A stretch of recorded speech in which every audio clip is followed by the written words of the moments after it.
उसने अपने माता पिता की जगह 10 साल की जेल काटी। अनजाने में वह जेल का सरगना बन गया। वह अपने आदमियों के साथ खाता पीता था। अपनी सूझबूझ की बदौलत उसने अपने साथी कैदियों को व्यापारिक दिग्गज बनने में मदद की। 10 साल बाद वह आदमी आखिरकार जेल से बाहर आता है। सैकड़ों बड़े बड़े कारोबारी उसका स्वागत करने आते हैं अपनी मंगेतर की परीक्षा लेने के लिए, जिसे उसने 10 साल से नहीं देखा था। वह चुपचाप घर लौटता है। वे भावुक होकर गले मिलते हैं। वह उसे माता पिता की समाधि पर ले जाती है। उसे पता चला कि वह मिलने इसलिए नहीं आई क्योंकि वह बीमार माता पिता की सेवा कर रही थी। उसने उनके अंतिम समय तक उनकी सेवा की। उसे खुद पर बहुत पछतावा होता है। जैसे ही वह अपनी असली पहचान बताने वाला था, फोन बज उठता है। याओ याओ, जल्दी से न्यू ईयर ईव पर आ जाओ, नहीं तो मेरी कोई बेटी नहीं है। माँ, इस साल मैं आ सकती हूँ। दादाजी वहां हैं? ठीक है, हम आ रहे हैं। चोंगवांग, अपने माता पिता के लिए अगरबत्ती जलाने के बाद तुम मेरे घर न्यू ईयर ईव मनाने आओ। New year eve? हाँ, आज नया साल है। मेरे माता पिता तुम्हारा इंतजार कर रहे हैं। मेरे साथ चलो। मेरे पास बहुत बड़ी निवेश संसाधन है। उत्तर और दक्षिण के सभी वाणिज्य मंडल मेरे साथ काम करना चाहते हैं। अभी सब कुछ बताने का समय नहीं आया है। मैं चुपचाप रहूंगा और इसी बहाने उनकी असली फितरत को परखूंगा। ठीक है, आओ। चोंगवांग, क्या तुम्हें वह कपड़ा पसंद नहीं आया जो मैंने तुम्हारे लिए खरीदा था? नहीं, मैं बस इस पोशाक का आदी हूँ। मुझे इसमें अच्छा लगता है। नए साल के बाद मैं कपड़े बदल लूंगा, ठीक है? आज मैं अब लू परिवार का उत्तराधिकारी नहीं हूँ। लोगों का असली चेहरा देखने के लिए करीब दिखना ही बेहतर है। चलो चलते हैं। अरे रुको, ये भिखारी कौन है? क्या तुम लिन परिवार को ठगने आए हो? मैं तुम्हारी टांगें तोड़वा दूंगा। बड़ी बहन, ये मेरे मंगेतर हैं, लू चोंगवांग।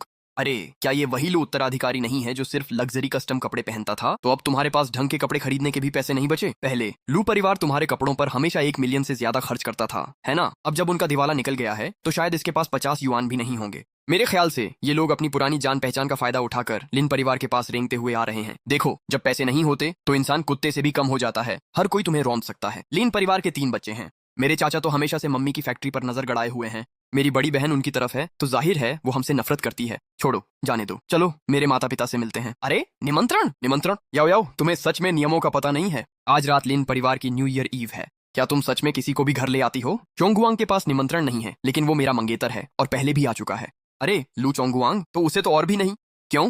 पहले लू वारिस के निमंत्रण सैकड़ों की संख्या में जमा हो जाते थे और अब वह बिना शर्म के लिन परिवार के यहाँ खाने के लिए आ जाता है। जब लू परिवार ताकतवर था तो सब उसका सम्मान करते थे। अब जब वे बर्बाद हो गए हैं तो वह सिर्फ एक आवारा कुत्ता रह गया है। अब कौन उसे निमंत्रण भेजेगा? कजिन चोंगगुआंग मेरा मंगेतर है। हम एक ही परिवार के हैं। थोड़ा कम कठोर बनो। क्या हुआ चाचा, आप परेशान हो रहे हैं? लू चोंगगुआंग खुद को अब भी लू परिवार का वारिस समझता है। यहाँ तो कोई भी आ सकता है। उसके पास तो निमंत्रण भी नहीं है। अगर हमारे जियांगचेंग के साझेदारों को पता चला तो लिन परिवार की क्या छवि बनेगी? क्या तुम जेल से कब बाहर आए? जैसा कि उम्मीद थी, मेरे ससुर भी सोचते हैं कि मैं उनकी बेटी के लायक नहीं हूँ। परिवार अपने घर लौट रहा है। आखिर निमंत्रण की क्या जरूरत है? चाचा, लू परिवार बर्बाद हो चुका है। लू चोंगगुआंग अब निकम्मा है। क्या उसे दामाद बनाकर लिन परिवार की नाक कटवानी है? क्या आपको घर जमाई पसंद नहीं?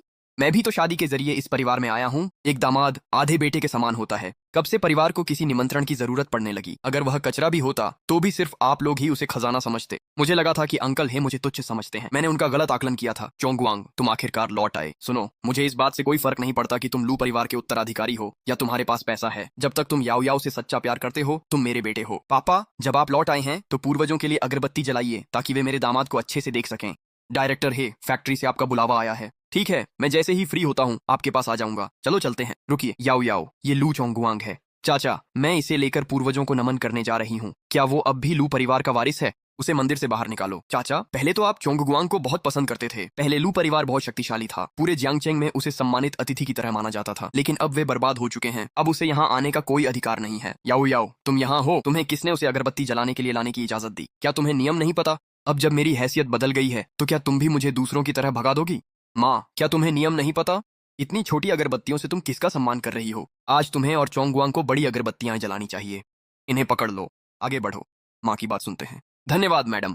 फिर से मैडम लिन, तुम्हें मुझे माँ कहना चाहिए, समझी? माँ।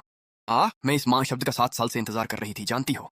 आगे बढ़ो। छोटी बहन, लू चोंगगुआंग अब लू परिवार का उत्तराधिकारी नहीं है। उसे किस अधिकार से यह अगरबत्ती जलाने का हक है? बड़े भाई, चोंगगुआंग मेरा दामाद है, उसे पूरा अधिकार है। जब वह ताकतवर था आप उसकी चापलूसी करते थे। अब आप उसे तुच्छ समझते हैं। यह अन्याय है। पिछले 7 सालों में लू परिवार दिवालिया हो गया और मेरे माता पिता की मृत्यु हो गई। सिर्फ मेरे ससुराल वालों ने मुझे सच्चे दिल से अपनाया। मैं इसे कभी नहीं भूलूंगा। आशा है कि तुम्हें इसका पछतावा नहीं होगा, छोटी बहन। चलिए, जश्न शुरू होने वाला है। चलिए खाना खाते हैं। परीक्षा सफल रही। सगाई के तोहफे और अनुबंध लिन परिवार के लिए ले आओ।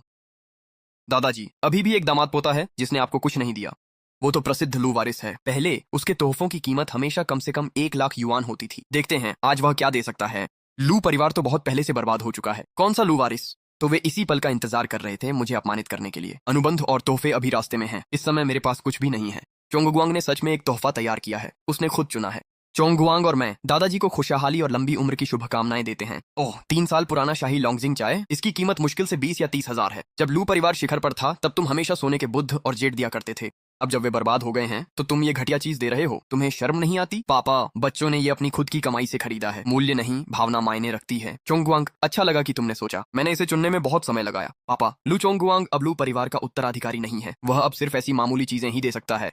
मेरा दामाद लुओ यीचेन पहले ही जियांगचेंग में कशेंग शाखा के खरीद विभाग का प्रभारी है। करिशेंग ग्रुप, वह लू परिवार के चरम समय से 10 गुना ज्यादा ताकतवर है। मैं प्रस्ताव करता हूं कि मेरी बेटी लिन यू मेरी छोटी बहन की प्लास्टिक फैक्ट्री संभाले। उसका पति और वह दोनों को लिन परिवार में योगदान देना चाहिए।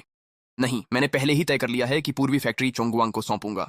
पापा, ये फैक्ट्री तो आपकी पूरी जिंदगी है। क्या आप सच में उसे देना चाहते हैं? हाँ। जियांगचेंग में हर कोई लू परिवार का सम्मान करता था, लेकिन आज चोंगुआंग अब सिर्फ एक बेकार इंसान रह गया है। अब कौन सा साझेदार उसे चाहेगा? यह तो नामुमकिन है कि वह फैक्ट्री संभाले। यह फैक्ट्री मेरी मेहनत का फल है। मैं इसे जिसे चाहूं उसे दूंगा। चोंगुआंग शायद अभी सबसे बुरे दौर में है, लेकिन अगर उसे एक मौका मिले तो वह फिर से उठ खड़ा होगा। उसे रिश्तों, संसाधनों और पैसों की जरूरत है। अब वह लू परिवार का वारिस नहीं है। उसके पास न तो संसाधन है, न ही रिश्ते, और उसके पास पैसे भी नहीं है। वह फिर से कैसे उठ सकता है? मैं इसका विरोध करता हूँ। मुझे अपने फैसले पर भरोसा है। चोंगुआंग इस फैक्ट्री को फला फूला देगा। यीचेन के संबंध और क्षमताएं चोंगुआंग से कहीं ज्यादा हैं। सिर्फ इसी वजह से लू चोंगुआंग फैक्ट्री को वापस नहीं ले सकता।